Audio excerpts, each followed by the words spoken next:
By now, you're probably comfortable putting a beat together and having a nice 4-bar loop going, something like this.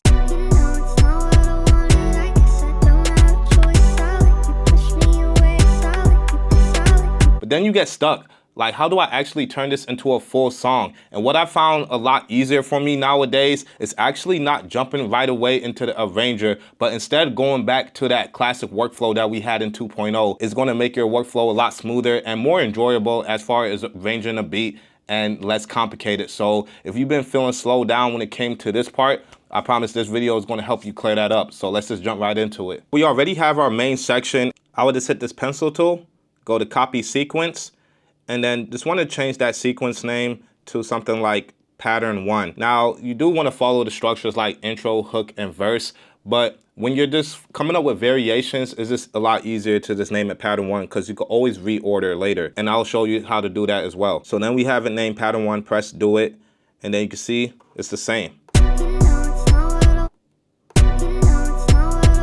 Now from here, I can just mute the strings, mute the pads, the bell, and I'm gonna also mute the bass, so I could just go back to main, and then just go to my first chop, and let's just record something else.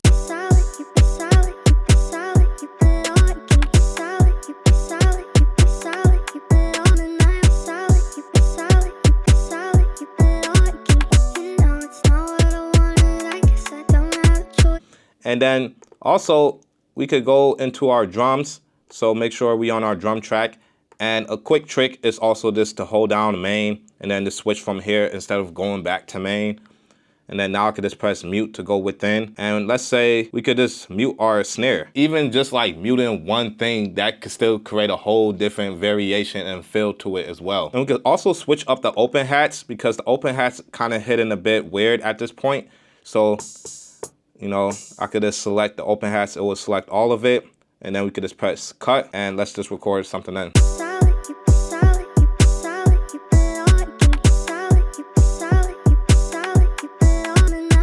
Yeah, sometimes keeping it basic rhythms is still a vibe. You just gotta piece it together. This is what arranging is all about. And then from here, we would just follow the same process, go to our sequence, copy our sequence, and do pattern 2. So again, I'm not thinking about no structure. I just wanna get out the ideas that I have. Press do it. And for this one, to switch this up even more, I can actually just mute this open hat and mute the rim shot and the perk. And then we can go back into our chop and do something new.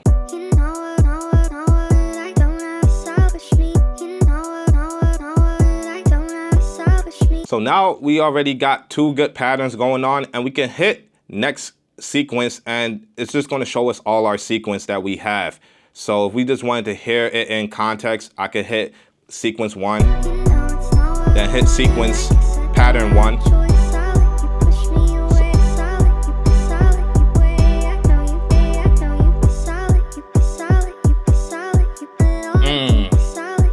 So I like to just go here so I can just, you know, mess around with the different sequence. That's why I said once you build it out more, then you can come up with a verse part and all that stuff. So right now, I just want to come up with an intro because we don't have one. And we could just go back to like our sequence 1. We could just name this like our hook since it has all the sounds in it. So if you want to rename, you just have to hold it down and click the keyboard. And we could just say this is our hook. And then I'm just going to go to copy sequence again. And then I could just do intro and press do it. And like I said in my previous video, man, there's always a lot you could do with one chop because I only had like a 1 4-bar chop that I did out of that sample and I didn't play out the whole 4 bars. You can see I had like different chops. So for the intro, now I can play out those whole loop that I had before. So we could go ahead and mute our other sounds, our pad, our bell, our strings, our drums, and our bass. So now we could just record out that whole loop. You know it's not what I wanted, I guess I don't have a choice. I let you push me away, I know you love to avoid entire cities on it. All I can hear is your voice, should've known it was coming, I always end up destroyed. And if you want to spicing it up, what I like to do, you know, this is from FL, is like try with gross beat, man. Go to modulation. This comes with your MPC. It's called half speed. In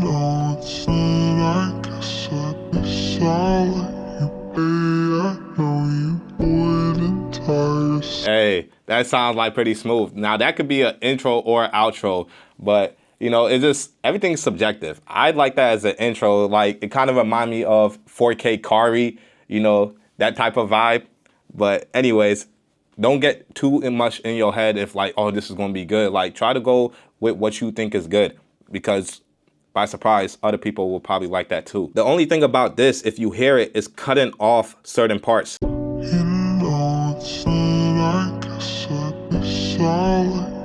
Since it's half speed, you also want to go to edit and then do half speed at the top so it can spread out your notes so it can actually play out that whole thing.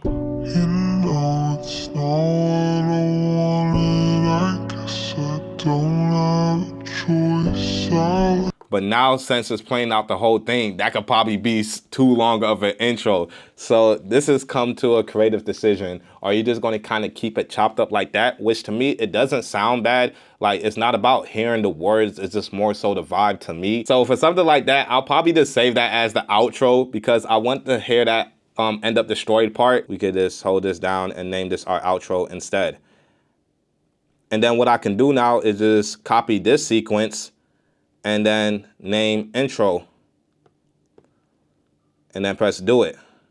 And now it has that effect on sample chop pattern 1, but I can mute that and then redo the pattern on sample chop. But I just kind of want to come up with another 2 variations. And the reason why I'm thinking another 2 variations, because when you listen to the hook, I still have those instruments, and I don't only want to have the instruments just for the hook part. I actually want to just hear it without the sample chop and just have it something like this. So without the sample chop, it could be, you know, that's a vibe right there too.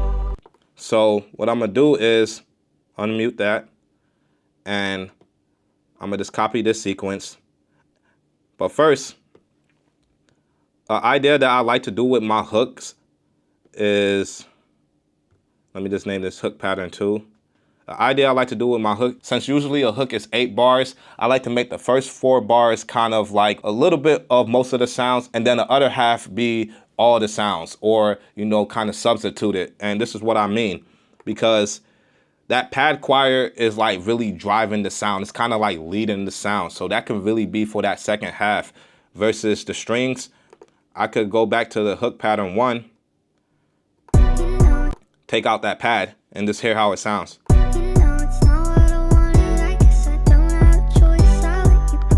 Right? And then go back to our hook pattern 2, and then take out the strings and just have the pad and the choir bell play. So then if I hit next sequence, this hook goes into this hook pattern.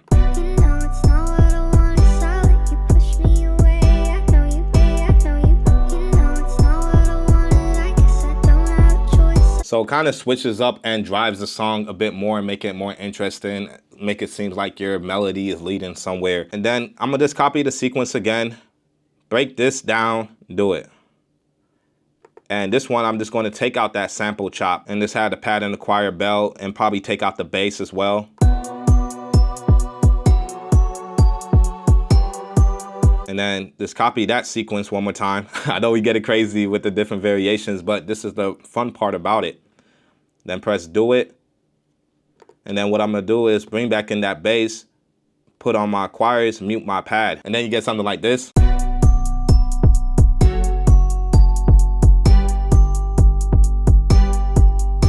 And I think that's cool. Now, once you get to the point where you have a few sequences that you like, the next step is to go to song mode, so then you can arrange out the full beat. So now we just press main, or we could just hit menu actually, and then go to our song mode. And this is why it's good to name your patterns, because it's just gonna show up all right here. And you could use next sequence to kind of demo it out. So I'm gonna just, you know, mess around and see what I come up with. All right, so now we back, and I kind of have an idea of how I want to structure it out. So I could just hit overdub, because what that allows me to do is just hit a pattern. So I could just hit the intro and it will pop up. And then I like pattern 2, then pattern 1, and then that hook, and then the hook pattern 2. And then we can go with pattern 4, add in that pattern 3, and then we can add in our outro. And then what I could do from here is convert this into one sequence and then work within that in the arranger mode. And that's going to be a lot easier, because now I already have it sequenced out and I can just find pockets where I want to add like a mute or add an effect. So the way you would go to do that is just go to convert sequence. So right here, and it's going to say include the mute tracks, of course, because we had some stuff muted, and it's going to land on the next available sequence,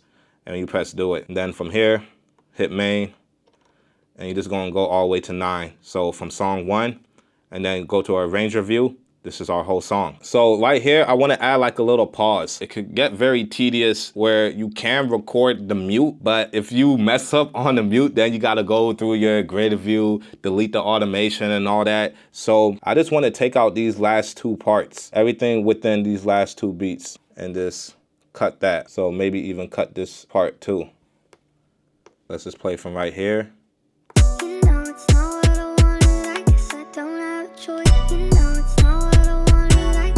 And then what we can do, since we have this open hat, we can make a nice transition by duplicating this onto another pad. So we don't have nothing on pad 8.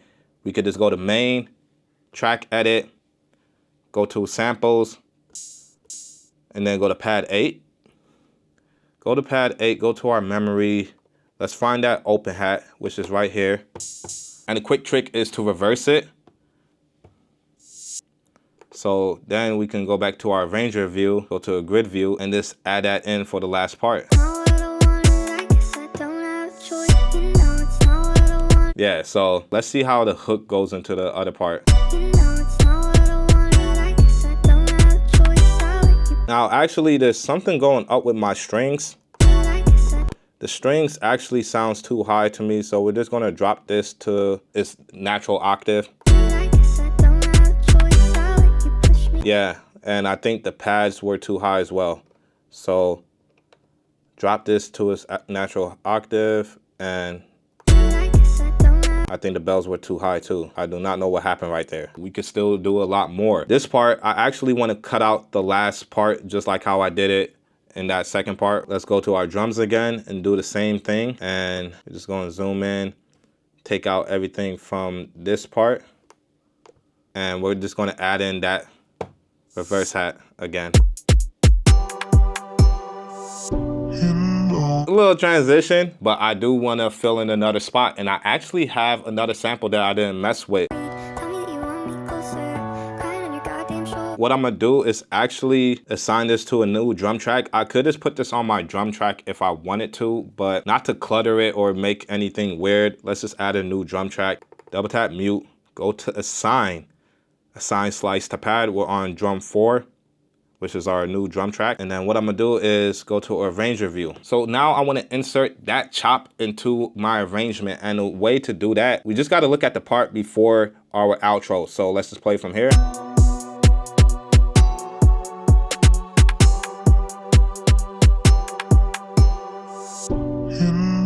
Now you wanna look closely. 57 is where that outro start.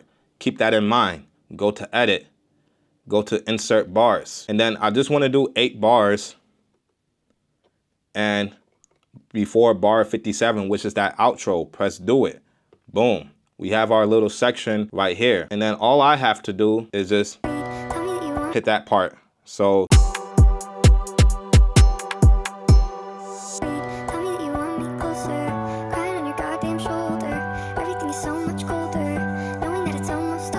but I also have another chop.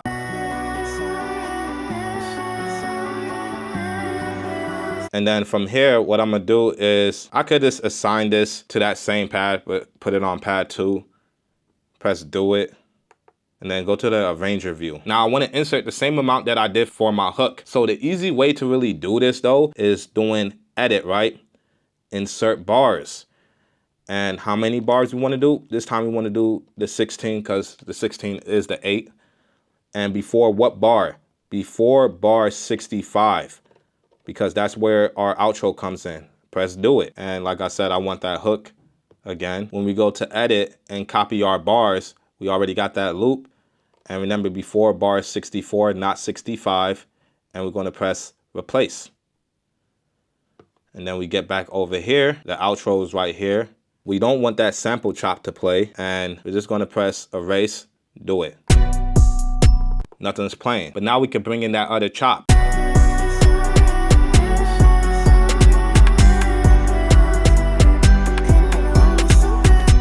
Now, before I show you how it sounds all together, let me just show you how you would export this. And it's very simple.